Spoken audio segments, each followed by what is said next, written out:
పశ్చిమ గోదావరి జిల్లా నర్సాపురం నియోజకవర్గంలో పర్యటిస్తున్న కేంద్ర మంత్రి నిర్మలా సీతారామన్ పెదమైన వాణి లంకకు చేరుకున్నారు. ఇప్పుడు లైవ్ చూద్దాం.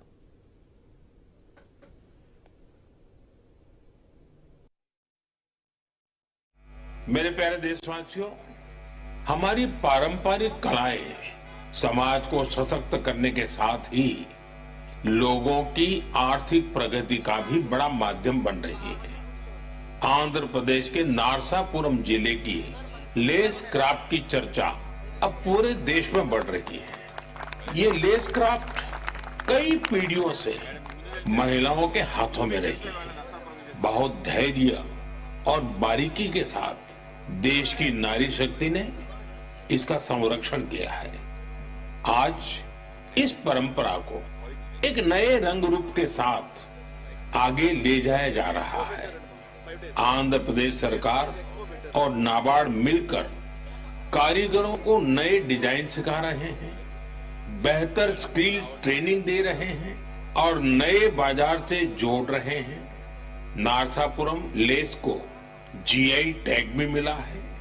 आज इससे 500 से ज्यादा प्रोडक्ट्स बन रहे हैं और 250 से ज्यादा गांवों में करीब करीब 1 लाख महिलाओं को इससे काम मिल रहा है। साथियों, मन की बात ऐसे लोगों को सामने लाने का भी मंच है जो अपने परिश्रम से न सिर्फ पारंपरिक कलाओं को आगे बढ़ा रहे हैं बल्कि इससे स्थानीय लोगों को सशक्त भी कर रहे हैं। मणिपुर के चूरा चांदपुर में मार्गरेट राम थारसी एमजी, उनके प्रयास ऐसे ही हैं। उन्होंने मणिपुर के पारंपरिक उत्पादों को, वहां के हैंडीक्राफ्ट को, बांस और लकड़ी से बनी चीजों को एक बड़े विजन के साथ देखा और इसी विजन के कारण वो एक हैंडीक्राफ्ट आर्टिस्ट से लोगों के जीवन को बदलने का माध्यम बन गई।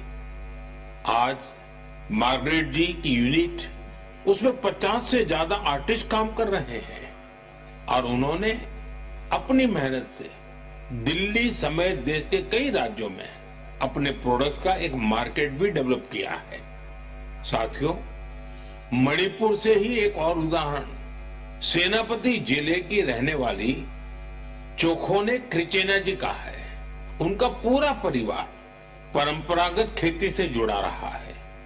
क्रिचेना ने इस पारंपरिक अनुभव को एक और विस्तार दिया। उन्होंने फूलों की खेती को अपना पैशन बनाया। आज वो इस काम से अलग अलग मार्केट्स को जोड़ रही है और अपने इलाके की लोकल कम्युनिटीज को भी एम्पावर कर रही है। साथियों, ये उदाहरण इस बात का पर्याय है कि अगर पारंपरिक ज्ञान को आधुनिक विजन के साथ आगे बढ़ाएं तो ये आर्थिक प्रगति का बड़ा माध्यम बन जाता है। आपके आसपास भी ऐसी सक्सेस स्टोरीज हो तो मुझे जरूर शेयर करिए। साथियों, हमारे देश की सबसे खूबसूरत बात यह है कि साल भर हर समय देश के किसी न किसी हिस्से में उत्सव का माहौल रहता है। अलग अलग पर्व त्योहार तो है ही, साथ ही विभिन्न राज्यों के स्थानीय उत्सव भी आयोजित होते रहते हैं। यानी अगर आप घूमने का मन बनाएं तो हर समय देश का कोई न कोई कोना अपने यूनिक उत्सव के साथ तैयार मिलेगा। ऐसा ही एक उत्सव इन दिनों कच्छ के रण में चल रहा है। इस साल कच्छ रणोत्सव का यह आयोजन 23 नवंबर से शुरू हुआ है जो 20 फरवरी तक चलेगा। यहाँ कच्छ की लोक संस्कृति, लोक संगीत, नृत्य और हस्तशिल्प की विविधता दिखाई देती है। कच्छ के सफेद रण की भव्यता देखना अपने आप में एक सुखद अनुभव है। रात के समय जब सफेद रण के ऊपर चांदनी फैलती है, वहां का दृश्य अपने आप में मंत्र मुग्ध कर देने वाला होता है। रण उत्सव का टेंट सिटी बहुत लोकप्रिय है।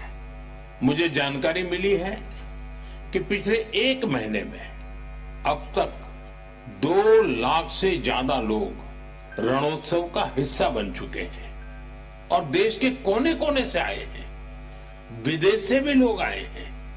आपको जब भी अवसर मिले तो ऐसे उत्सवों में जरूर शामिल हो और भारत की विविधता का आनंद उठाएं। साथियों, 2025 में मन की बात का ये आखिरी एपिसोड है।